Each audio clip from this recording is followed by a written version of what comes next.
Major paradigms हैं sociology के अंदर, जिनको हम लोग पढ़ते हैं। और इसमें स्ट्रक्चरल फंक्शनलिस्ट पर्सपेक्टिव है, इसमें सोशल कॉन्फ्लिक्ट पर्सपेक्टिव है, और जिसमें सिंबॉलिक इंटरेक्शनिस्ट पर्सपेक्टिव है, जिसको सिंबॉलिक इंटरेक्शनिज्म भी जो है वो कहा जाता है। उसी सेशन को आगे लेके चलेंगे। और ओके जी, हमारा थर्ड जो पैराडाइम है दैट इज सिंबॉलिक इंटरेक्शनिज्म। तो सिंबॉलिक इंटरेक्शन, जैसा कि इसके नाम से जाहिर है कि कैसे आप सिंबल के थ्रू इंटरेक्ट करते हैं, इसका इनके जो पायनियर थे जिन्होंने ये आइडिया बेसिकली दिया, that is was George Herbert Mead, जिन्होंने 1920 के अंदर इसके ऊपर काम करना शुरू किया। सिंबॉलिक इंटरेक्शनिज्म जो है ये बेसिकली एक माइक्रो लेवल की स्टडी है, जिसमें माइक्रो लेवल का पैराडाइम है, जिसमें इंडिविजुअल्स के जो आपसी इंटरेक्शंस हैं उनको स्टडी करने की या एक्सप्लेन करने की कोशिश की जाती है। थर्डली, सोसाइटी जो है एक बड़ा बिग लार्जर स्ट्रक्चर्स है, और इस स्कूल ऑफ थॉट का मानना यह है कि अगर आपने इन सोशल स्ट्रक्चर्स को या सोसाइटी के बारे में ज़्यादा बेहतर अंडरस्टैंडिंग हासिल करनी है, तो आपको उन सोशल इंटरेक्शंस को स्टडी करना पड़ेगा, जो कि रोज़ाना की बुनियाद पे शेयर्ड अंडरस्टैंडिंग की वजह से, लैंग्वेज की वजह से या सिंबल्स की वजह से लोग आपस में करते हैं।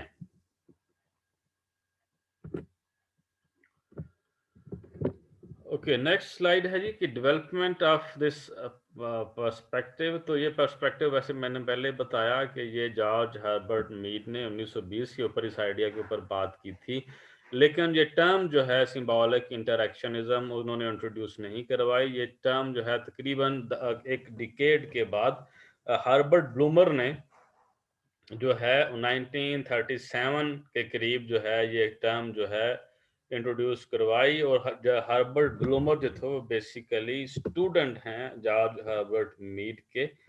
और इस थ्योरी के अंदर जो है जो एक्सपेंशन या एक्सटेंशन जो आपको देखने की मिलेंगी, तो वो 4 डिफरेंट सब थ्योरीज हैं जो कि आपको देखने को मिलती हैं, जिसके ऊपर मजीद जो है वो काम हुआ। तो इसमें सबसे पहले लेबलिंग थ्योरी है।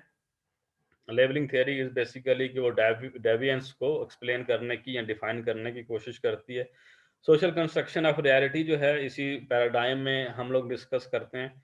और एरवन गॉफमैन का जो कॉन्सेप्ट था ड्रामाटर्जी का, वो भी सिंबॉलिक इंटरेक्शनिज्म के अंदर आता है। और इसी तरह हैलर्ड ग्रिफिनकेल का जो कॉन्सेप्ट है या उनका जो काम था एथनो मैथोडोलॉजी का, वो भी सिंबॉलिक इंटरेक्शनिज्म के पर्सपेक्टिव में ही शामिल होता है।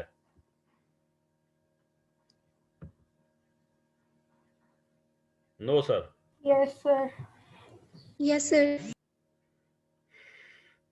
अच्छा जी, मैंने इसमें एक डेफिनेशन डालने की कोशिश की है, और आप उसकी स्लाइड का लेआउट भी देखेंगे, वो मैंने उसकी मुताबिकत से डालने की कोशिश की है कि व्हाट एक्चुअली सिंबल इज, जिसके ऊपर ये थ्योरी जो है वो सारी की सारी बेस करती है। इसको हम सिंबॉलिक इंटरेक्शनिज्म कहते हैं। तो एक छोटी सी डेफिनेशन कि सिंबल जो है ये बेसिकली क्या होता है। तो symbol is something that stands for, represent और signifies something else in a particular culture. किसी भी खास कल्चर के अंदर कोई भी ऐसी चीज जो कि खास मीनिंग, खास रिप्रेजेंटेशन रखती हो, उसको सिंबल कहते हैं।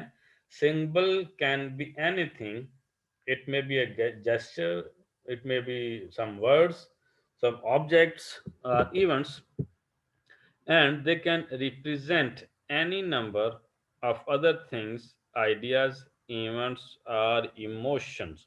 जिस तरह अगर आप अपनी स्लाइड के ऊपर जो पीछे पिक्चर है जिसमें कुछ सिंबल्स आपको नजर आ रहे हैं, तो ये जो भी चीजें आपको नजर आ रही हैं, they are culturally well defined and they are culturally well understandable to you. उसको कहना ये चाह रहा है कोई भी ऐसी चीज जो जिसके कुछ ना कुछ कल्चरल मीनिंग्स हों और उसको आप एक्सप्लेन कर सकें अपने अपने being a member of society, और वो कम्युनिकेशन का या पहचान का या वजाहत का बायस बने आपकी सोसाइटी के अंदर, आपके आइडियाज़ की, आपके इवेंट्स की, और आपके इमोशंस को एक्सप्लेन करने की कोशिश करें, तो that is called symbol.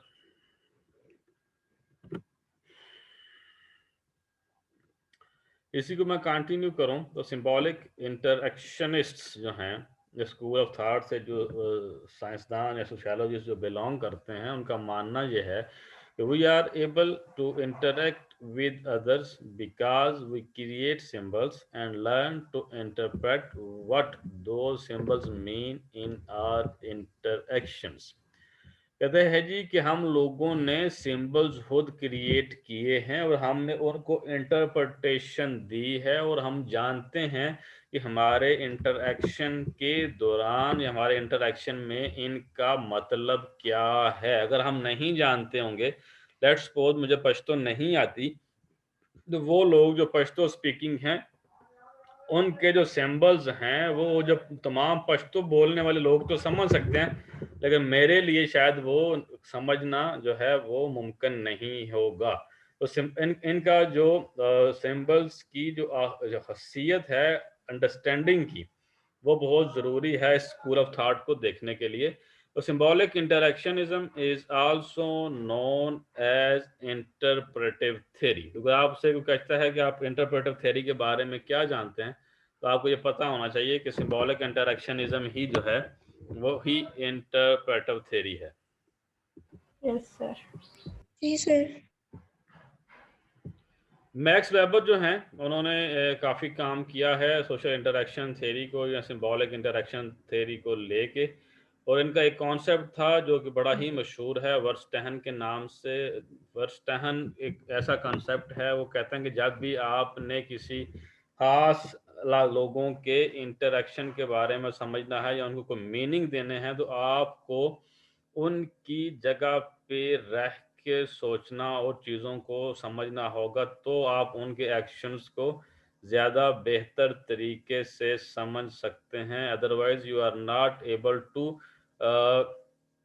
Gate actual meaning of their interaction. फिर आपकी सब्जेक्टिव अंडरस्टैंडिंग इस तरह से, क्योंकि आप बीइंग एन एक्सटर्नल उनके इंटरेक्शन को कैसे समझते हैं, कैसे एक्सप्लेन करते हैं, हो सकता है कि आपके उस सब्जेक्टिव अप्रोच में जो एक्चुअल अंडरस्टैंडिंग है किसी भी सिंबल की, किसी भी इंटरेक्शन की, आप उसको एग्जैक्टली एक्सप्लेन ना कर सकें। इसलिए आपको उनके शूज में खड़े हो के उनकी चीज़ों को, उनके एक्शंस को, उनके इंटरेक्शंस को जो है वो स्टडी करना और समझना पड़ेगा। तो verstehen is basically this concept given by Max Weber. Yes sir. Yes sir.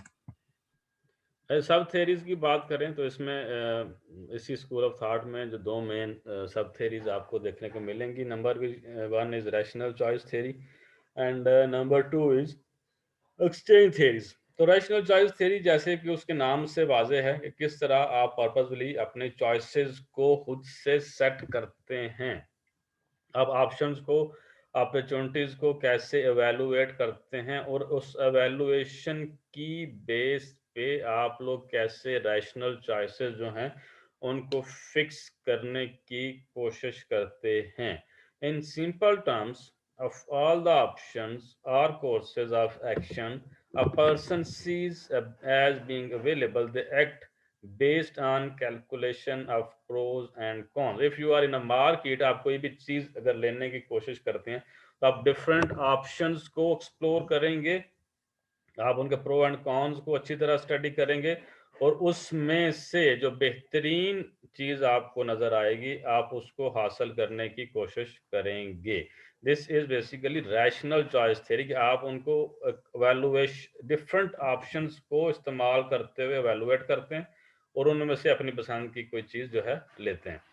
Exchange theory it's something somehow different from rational choice theory. Exchange theory में आप रिसोर्सेज के बदले में कोई चीज खरीदने की कोशिश करते हैं। Exchange theory assumes that people interact and trade the resources like money, affections, etc.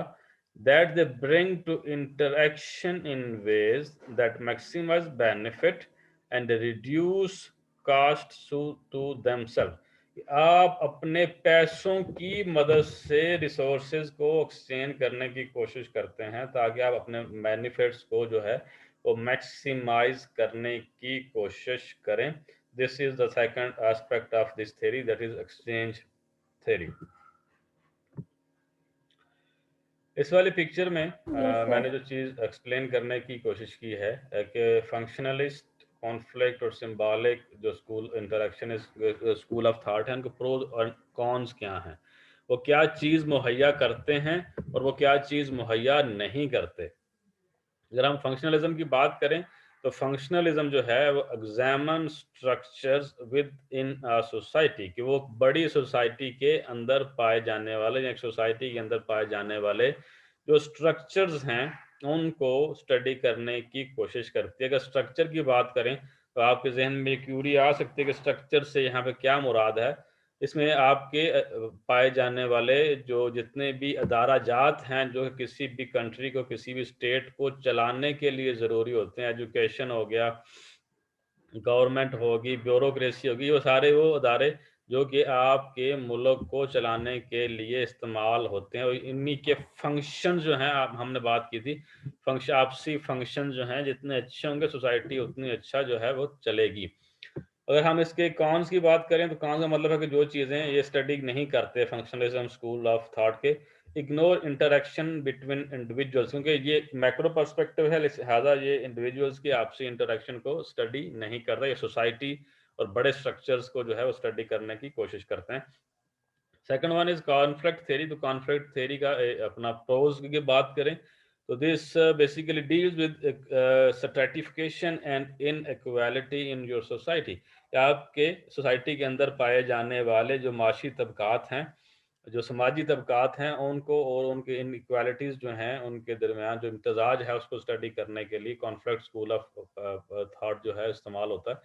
तो लेकिन सोसाइटी के अंदर स्टेबिलिटी है या नहीं है उसको कॉन्फ्लिक्ट स्कूल ऑफ थॉट जो है वो स्टडी नहीं करता.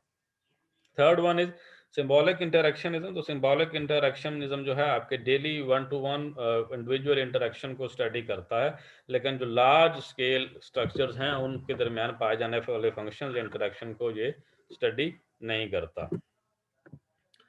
के sociological perspective level of analysis, जैसे मैंने ऊपर भी एक्सप्लेन करने की कोशिश की कि सिंबॉलिक इंटरेक्शनिज्म जो है ये माइक्रो लेवल पे थ्योरेटिकल पैराडाइम है, और जो फंक्शनलिज्म है जैसे या स्ट्रक्चरल फंक्शनलिज्म है और कॉन्फ्लिक्ट थ्योरी जो है ये दोनों मैक्रो अप्रोच रखते हैं. ब्रॉडर सिनेरियो को डिस्कस करने के लिए ये इन दोनों से मदद ली जाती है. तो सिंबॉलिक इंटरेक्शनिज्म जो है बेसिकली सिंबल्स के ऊपर बात करता है और फेस टू फेस इंटरेक्शन की बात करता है, जबकि फंक्शनलिज्म जो है वो सोसाइटी के डिफरेंट पार्ट्स को के आपसी रिलेशनशिप को स्टडी करने की कोशिश करता है. और जो कॉन्फ्लिक्ट पैराडाइम है उसमें जो है जो हम बात करते हैं that is about competition for scarce resources and how the elite control the poor and the weak. कैसे जो बड़ी जमातें हैं, सॉरी बड़े तबकात हैं, गरीब को और कमज़ोर को जो है कंट्रोल करने की कोशिश करते हैं थ्रू रिसोर्सेज. यहाँ तक था जी हमारा आज का लेक्चर.